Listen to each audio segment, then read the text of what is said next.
Welcome back to the Hood News Fantasy Football Podcast. This is the Week 16 Midweek Report. I got my dogs here with me, BBTB. Oh, yeah. Mentioned first, baby. Come on now. You already know. And MFB. Yes, sir. So the reason I went with BBTB first is MFB is literally eating gummies. So I was giving him a chance to chew it while I called BBTB out first. But now he's chewing them. So The thing about these, they take forever to chew. well, let's hope the software cuts all that noise out. We'll edit it out. Let's go ahead and jump into the topics, guys. We're going to try and make this one a short episode. Some of this, look, if you're in the playoffs, your semifinals, a lot of this stuff might not affect you, but it definitely could have an effect. I know people that are affected by a lot of different teams that are affected by these topics. Topic number one, Kirk Cousins is benched. They got Michael Penix out there starting for the Falcons. What's going on? How do you rob a homie without robbing a homie? He robbed the Falcons of $230 million, bro. That's all I'm saying. Oh, Kirk Cousins? Kirk Cousins. Yeah. Whoever He his learned agent from is, Russell Wilson and I've seen worse Deshaun Watson. Ayuk and Dak Prescott. But anyways, Deshaun Watson. I think, bro, my thoughts here are kind of all over the place. I think I'll start off with this is a very ballsy move to do when your team is kind of close to playoffs. You're one game behind the Bucks. It's 3 weeks left, and you're gonna just, trust this rookie to take us there. That's ballsy as hell. I do think it'll be overall good fantasy wise, like better than Kirk. Kirk was on a very bad downtrend, which is why they made this decision. So, yeah, agreed. In my head, it's a very ballsy move, and they must see something in him that they're like that he's the better bet to go with than Kirk Cousins, because they're literally one game behind the Bucks in their division. And it's like, this is a close race. It's coming down to the last 3 games. It probably will come down to, each of these games matter immensely for the Falcons. So they must really trust this guy. So I think if you have players on the Falcons, if you have like Bijan, if you have Drake London, if you have Pitts, don't worry about it. You're not in the playoffs. But yeah, guys that have London and Bijan, I think you can start them. Just go ahead. You're going to start them, right? You have to start them. Like, they took you to the semifinals if you made it. You have to start them. Penix is going to try to throw the ball and force it, so. Yeah, for this semifinals week, they get the Giants, right? So they're starting this rookie against, a pretty much punching bag team. So it's like, if you're going to start against any team to get situated, I think it's a good week to start. Yeah, right. The Falcons are like, let me check, 8.5 point favorites over the Giants. So pretty strong. That's strong. I just think that teams know the Giants are doing whatever it takes to lose. If they somehow get ahead, they will just I don't know if Drew Lock's a starter, Tommy DeVito, they'll just pull everyone out of the game if they start winning and make sure that they lose because they want the number 1 pick. So I think that in the eyes of the Falcons, they're like, look, let's just give this guy a chance, and if he balls out, then maybe get his confidence up. This is the chance. What does this mean for Kyle Pitts? It's up in the air. I still think you sit him. I think the Giants have not been a great matchup for tight ends, just through the season, and that may be because teams don't need to throw on the Giants. It's all going on the ground, but I would probably prefer to sit him and wait and see what happens. Yeah. That's it for that topic. Hey, you guys have anything else? Any other comments? Chilling. Just best luck to the players that are. Yeah, all right. Next on the list, another player that's benched, Jameis Winston. Finally, his run has ended. just when you needed him most and you really thought that, hey man, I could start him against the Chiefs. It'll be all right. He'll ball out. He did not. Got benched for Dorian Thompson-Robinson, DTR. What does that mean for Browns receivers? Personally, I might be benching Jerry Jeudy, man. Jerry Jeudy, I got him off the waivers, and he's been my flex for a long time now. So for me to bench him in the semifinals, I just might. So I'm not too sure. And I think Njoku and Cedric Tillman are healthy. So that could be taking away targets from Jeudy. Yeah, I'm in pretty much full agreement here, right? We saw Jeudy thrive at the onset of week 8, right? Where Jameis Winston was starting for the Browns finally. But before that, bro, like, let me just tell you weeks 5, 6, and 7. 2 points, 4 points, and 2 points, right? Now, the QB was not DTR. So this is not to bash DTR. This was Deshaun Watson. But this is the third string we're talking about, man. Is he really going to unlock Jeudy? I wouldn't take my chance. I wouldn't have confidence. I mean, if you don't have someone better to start, maybe. I mean, DTR did play last game against the Chiefs, right? And this was without Cedric Tillman and Njoku, but he had 14 targets, 11 receptions, 108 yards. Now, will he do...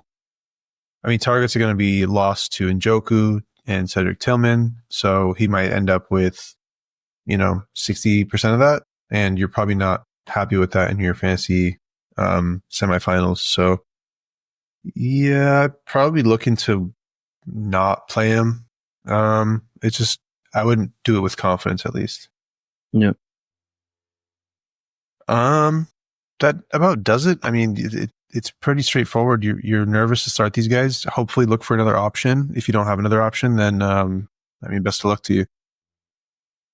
Another QB that got benched, Will Levis, who, if you for some reason thought it would have been a good idea in the first round of playoffs to start him, he got negative 4.44 fantasy points. He had 3 picks and a fumble, that ultimately led to Mason Rudolph getting the start.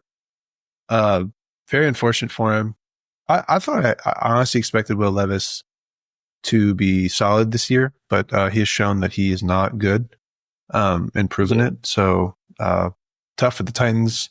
What does that mean what does it mean for the Titans now that Mason Rudolph is a starter? I think it could be a running back kind of game. Just personally, I just feel like Will Levis doesn't have Mason Rudolph doesn't have the mobility. He's very slow, so he's not going to be running out the pocket. So it's going to be a lot of dump offs to the running backs or a lot of running plays. But the only issue is who's going to get it. Tajay had a game last week. Pollard's technically the RB1. So you're kind of up in the air. Yeah, I think from last week, it was a lot of game script that affected the match, right? Like, Titans were down 3 scores, and they were just kind of giving everything to Tajay Spears, for scrimmage yards. For Mason Rudolph, Will Levis, I kind of look at him as like a Walmart Jameis Winston. The white version. White Jameis Winston. Sure, whatever. I don't want to bring race into it, but like he just be bombing it. He'd be letting it fly, right? Like a risk taker. Yeah. So, which really helped Nick Westbrook, right? We saw Nick Westbrook, Akine go dumb, right? Calvin really kind of like saw a downturn. Does he come back with Mason Rudolph? I don't know, personally, but possibly, right? You're gonna probably look to your number one receiver. Yeah. So I mean, they're not Chig is kind of came back last week too. Yeah, so came to life, sort of. That's kind of who it helps. They'll probably lean more on the running game for sure too. Yeah. Yeah, I mean, they're not playing for anything, right? So they have no reason They're to not, but the Colts are. Okay. Yes, the Colts are on the bubble. So it's a low chance to get the wild card. Yeah. Because the Texans already clinched. Mm-hmm. But it's a slim chance they could get wild card if things go right. So the Colts will still be playing. It's a divisional match. We know how divisional matches be, right? Yeah. Sure. Yeah. We'll have to wait and see, but I would not feel confident starting any of those guys on the Tennessee. Well, at least any of the receivers. Running backs, I don't know. Take your shot. Go with your gut. Mm-hmm. Let's move on to the next topic. The Saints signed Clyde Edwards-Helaire. That implies that something's wrong with Kamara. At least that's what comes to mind. What do you guys think? I think Kamara was hurt at the end of the beginning of the fourth quarter. So I feel like he's not going to play because the Saints are realistically, they're out of it.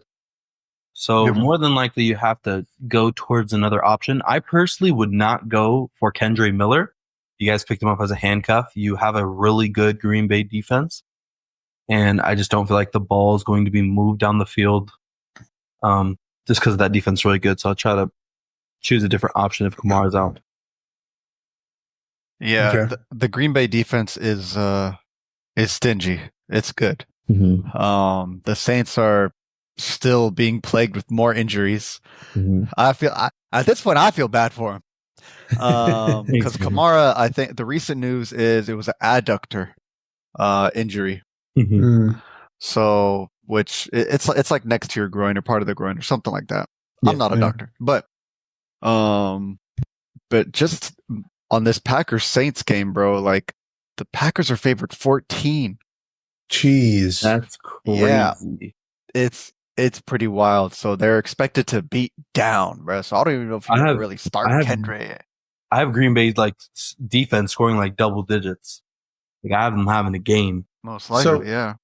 So for people that have Kamara, he probably got you to the playoffs. And if you're still in the playoffs, he didn't do bad last week, so you're probably still in it. If you're in the semifinals, they play Monday night, so you kind of have to make a decision before then. You hopefully have Kendre Miller, and you picked him up. But if you don't, would you guys wait till Monday night? Would you wait till Sunday to hear news and then try and start someone else? What do you guys think? No, I take my chances on like Alexander Madison, Tajay Spears. Oh man, that's Alexander Madison's so it's tough. just realistically, I'm trying to be real. Like I'm a Saints fan. Kamara's a dog. Like I personally don't think he's playing. Like he shouldn't play. He got paid. They're basically out of playoffs. Less than 1% chance.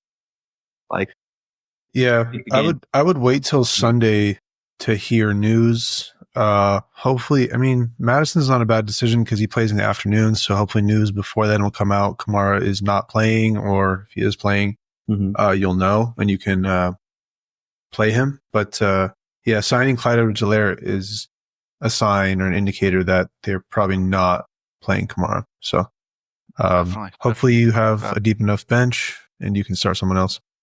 Yeah. Let's move on to the next topic. Mike Evans trying to go for that 1,000-yard season for the 11th season in a row or something like that. Didn't somebody like try to say it was a sit last week, bro? Like somebody was telling me that, bro. I don't know who. Not me. Yeah. We had someone on this podcast say, sit Mike Evans. I said, do not sit Mike Evans. He's going for the 1,000-yard season, and look at him go. Yeah, he's going for it. Apparently, Baker was in an interview or press conference was saying he's thinking about it more than Mike Evans is. Right? Mayfield was saying he wants to get Mike Evans to another 1,000-yard season. Winning's the priority, but throwing to Evans often leads to winning. Brother. So Evans probably saved like so many matchups last week, bro. For sure. Like people were probably like against like Jared Goff and whatever, and then like or Devontae Adams or whatever in the morning, and then Mike Evans just said, "Hold on, bro, I got you." He went dumb. As a Mike Evans owner, like people that have him, they love that, man. Love to hear that. The quarterback is on page to break that record. And obviously, potentially, he'll probably get a touchdown with that too. So, Mike Evans. You love to see it, and you like to hear that the quarterback is also a part of this. It's not just Mike Evans like, oh, I'm going to try and get out there and do my thing, and like, hopefully I can get there. The quarterback's like, no, I'm going to feed you the ball, and I want to get you the ball. You know what I mean? Yeah. So that's great to hear. If you're a Mike Evans owner, if you trade for him when he got injured and held on to him strong, good for you, man, because it's looking real good. And they do. I mean, man, Mike Evans' playoffs seems really nice, bro. They get the Cowboys Sunday night. Bucks favored by 4. The total's 48.5 right now. So, all right, very, very nice total. The Cowboys pass rush was really good last game. They really, I mean, they played Panthers, right? But Bryce Young's been kind of doing all right. He's doing his thing, and he couldn't really get going against the Cowboys. So, with Baker Mayfield not being a very mobile quarterback, it'll be interesting to see. But if you have Mike Evans, you're happy, and hopefully he can keep it going. On to the next topic. The worst QB in football, Kyler Murray. He's posting on social media for God knows what reason instead of trying to get better at football. So he had sent out a tweet that said 85 will touch the end zone soon. I promise. Oh man, yeah. 85 being Trey McBride. We are seeing Trey McBride with, I mean, this has to be like a record. I don't know if it is a record, but it's 116 targets with no receiving touchdown. So Kyler Murray, they don't scheme anything for him. I would rather be Marvin Harrison getting a touchdown, but yeah, I mean, I'm kind of just waiting on it. Yeah, I mean, if you have Trey McBride, you waiting for that touchdown too. But they just don't seem to. If you watch the Cardinals games, they don't really scheme anything for McBride in the end zone. Every end zone target is Marvin Harrison or Michael Wilson or Greg Dort or whatever. Yeah. Or they just lean on James Conner. Oh, we're in the red zone. Oh, sweet. Let's just give James Conner 15 carries. He'll get in there eventually. Like, it's like, dude, come on, guys. Like, you have this guy, this tight end who's, I mean, I think he had 1 target by halftime or 2 targets, 1 reception by half. Like, what are you doing? Like, this he's a great talent. He's like, a third year. And he's in it probably is some of his prime years. And one of your better players, and they're just not getting it to him. So, anyways, it's frustrating as a owner of McBride and I the think fan I'm as well. confident. Like Kyler Murray has to I really thought it was going to be last week. Me too. Yeah. I would have won. I would have made it to my semifinals if he had given him a touchdown last week. To be honest with you, but too bad. Kyler Murray sucks. But look, I think this is the week, bro. Dallas played Panthers last week. Cooper Rush threw 3 TDs. Kyler Murray can throw 3 TDs, bro, on him, right? No, I'm just kidding. He should. I mean, hopefully we'll see 1 to McBride. We'll see maybe like 1, 2, 3 to Marvin Harrison for me. All I'm saying is that if you're a McBride owner and you made it to the semifinals, like, you're probably like way more like happy that the quarterback finally notices, Ayo, let me get the ball to this guy. So he should get his touchdown this week. Yeah, I mean, honestly, yeah. If you have McBride and you're in the playoffs, then you probably drafted really well because he was going really high and he had a couple touchdowns, but they weren't passing touchdowns. So it's like he's had really like solid games. You would have had to have drafted a good team overall with him to be in playoffs because there's tight ends like Brock Bowers that are doing very similar. People like what's his name from the Dolphins, Johnny Smith, yeah, who's really stepped up and was picked up off waivers that probably helped people get into playoffs. Mm-hmm. So drafting him in the 3rd round, 4th round, probably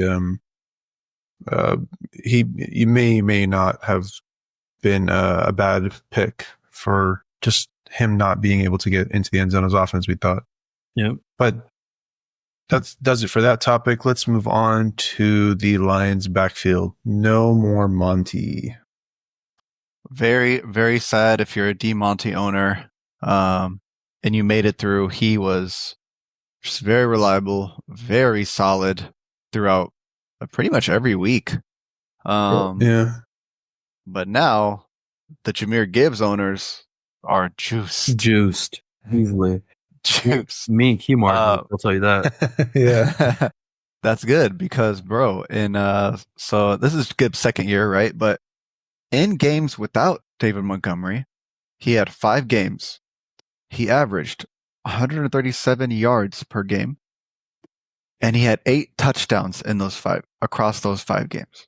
Phenomenal. So that guy, we know how raw he is. He's incredible talent. So he should definitely just be eating on a high-powered Lions offense. They took an L, and they're probably heated. They get Chicago next week. They ain't happy. Right? They're tearing them apart. They're dropping like 50. And honestly, as a Jahmyr Gibbs owner, I love seeing 23.2 fantasy points right next to his name, like projection. I just love seeing him in the semifinals. Hey man, it's a wildly high projection, but it could happen. I mean, look, bro, the total on this game is 48. Lions favored by 6.5. So it's looking to be a fire game. As long as Caleb Williams can somehow just push the ball down the field and score a little bit, then the Lions will be able to score. That's kind of what they're predicting with this implied total. So we'll see, bro. Mm-hmm. I mean, they're playing in Chicago. How's the wind? How's the weather? I'll check it right now. Right now, it's showing forecast partly cloudy. Well, today, I don't know about for game day. We need to see the game day weather, because if there's a lot of wind, then it's all going on the ground, and they're not going to be able to throw the ball. So just keep giving it to Gibbs, and me and BBTV have him in the league. We got to win that week. get to the finals. But yeah, Jahmyr Gibbs should get unlocked. No Monty. I mean, you saw it in one of the games earlier in the season where Monty got injured. He had some knee issue in a game and he sat out. That game, Jahmyr Gibbs went crazy. So even last game against the Bills, he had himself a very good game. So now completely no Monty in the picture at all is very good. And some of the other even going into finals, right? They played the Niners, which is a playoff rematch from last year. Yep. So that'll also be a really good game for Gibbs, I think. So it's supposed to be in 30-degree weather that they're playing. Okay, but anything about I don't see wind, but I see 30-degree. Regardless, it's good for Gibbs with no Monty there, and he should go crazy. So you love to see it. On to the next topic. The Raiders just keep on doing their thing. Sincere McCormick is on IR. They named him the starter. Alexander Madison gave him some evil eye and got on IR. So no more Sincere McCormick. Back to Alexander Madison / Zamir White. How do you guys feel? I think Madison is probably the go-to guy. If you really need an RB. I mean, I'm like, maybe you have DeMonte hurt, right? And you're like, damn, now I really need an RB. Madison's probably the guy. The total is not pretty. The total's 40 for the game. But it will be a close game. They do play the Jags. So do with that what you will. I think if I had to put my chips on somebody, it would be Alexander Madison in the backfield. The only thing about that is that, and I think Amir Abdullah outsnapped, or no, not outsnapped, but he just played a lot better. Outcarried? Yeah. No, not outcarried, but he played better fantasy wise than Alex. Yeah, the backfield kind of worries me because I feel like it's going to be split. They could easily just plug Zamir White in for a goal line touch, Yeah. That's kind of the thing. They still have other RBs that are mixed in there, but as far as a matchup, it should be really good, right? Jaguars are the 30th ranked RB defense, and they give up the 3rd most points to opponent RBs. So on paper, it looks really good. Yeah, I mean, it looks good for you just, man. So what if you're in a really particular situation, right? And it's you have Alvin Kamara, right? Monday night, and you also have Alexander Madison on your bench. Would you plug in Alexander Madison or wait till Monday night and you have Kendra Miller, the backup?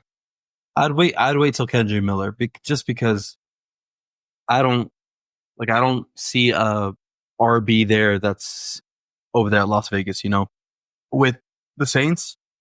Unless you hear new. For sure. If I would probably plug in Alexander Madison just because the matchup. What if the coach comes out? Green Bay D is so good. Even Zach Sharp, who destroyed Arizona. Sorry, Kimo. Last week, right, against Green Bay. low-key struggling, right? I mean, the whole offense was struggling, Seattle. Yeah. But like, bro, Zach Sharp was struggling. The only thing that saved him was there was like a fumble or something, and then Zach Sharp got it and then scored. Kimo remembers that. Which also made Kimo lose. I think he was heated about that. But yeah, it sucked. Thanks, guys. Bro, other than that, bro, Keep it going. like, and Zach Sharp's way better than Kendre. So Yeah. Yeah, tough decisions to make. Keep looking for news on the health of Kamara and look to see if the Raiders coach says anything about who the starter is or whatever. It looks to be kind of a split backfield. So, yeah, I don't know. If you're in the semifinals, let's hope you have a backup plan.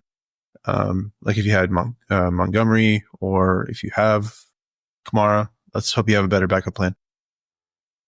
That'll do it for that topic. Let's move on to Anthony Richardson.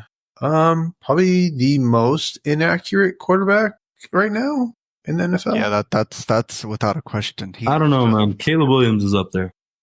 I don't know, man.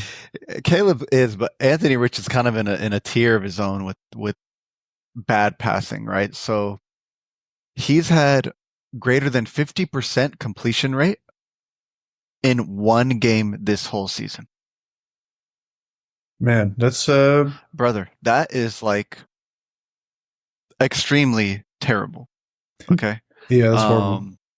And like it's affecting like the running back, right? Jonathan Taylor's supposed to be an elite running back, pass catching running back.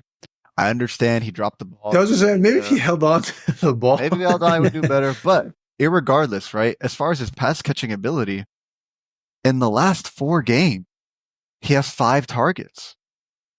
Yeah. You drafted this man in the first round. Yeah, it's not looking like good. That's like unacceptable. 100%. Like if I drafted that man, he's not seeing targets, and then he drops the ball at the 1 yard line, I might send a crazy IG DM. Who knows? I might be one of those guys. I'm crashing out. I'm personally crashing out. I'm not gonna crash out like that. But like that being said, right, Anthony Richardson is so bad for all the Colts players. They have incredible talent. Josh Downs. He's really only good for Alec Pierce, which I don't know how you trust starting him in your lineup. But in the fantasy semifinals, yeah, like do not start a Colts receiver. Yeah, you're down bad. Your team is better than that if you're in the semifinals. I don't even know how many players. Yeah, you should not need him. Yeah. But if you have a receiver on the Colts, man, you're not starting him. And honestly, if you drafted like Michael Pittman, you're probably not in playoffs. So no worry about that. Sure. The only bright spot, because I try to find silver lining is the Colts are trying to make it still. They have like a small chance, right? Sure. It's kind of a must-win game for them against the Titans, and the Titans are starting Mason Rudolph. Right. So it could be like it could be a game, like a close, hard-fought game where like the Colts kind of ball out. Maybe a lot more on the rushing side of the game. Yeah. Depends how A-Rich does, or maybe even the A-Rich rushing upside because his passing is just not there. Right.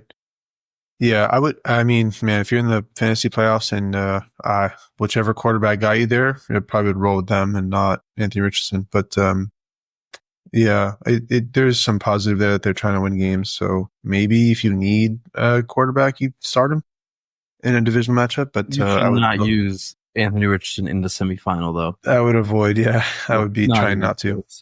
But that about does it for the midweek report. Couple of topics here that we went over that are probably important and matter to your teams. Hopefully you have the information that you need to start players with confidence, and hopefully you guys win your semifinal matchups, man. Yeah, hey, and if you guys need anything, dude, please Discord. Hop in, ask us questions. We'll truly try to do our best to help you win your semifinal game, give you the best stats, give you just the best leverage we can, and yeah, drop in. Yeah, and I say the same thing, or I try to say the same thing. Sometimes I forget, but I say like we'll give you the best information or the information to the best of our knowledge. If we say, hey, we think you should start this person over that person, that's just our best guesses. At the end of the day, go with your gut. Because if you lose and you went with your gut, you can feel okay and rest easy, versus if we tell you to start somebody and you lose, then you're going to just hate yourself and say, I should have trusted myself. So go with your gut.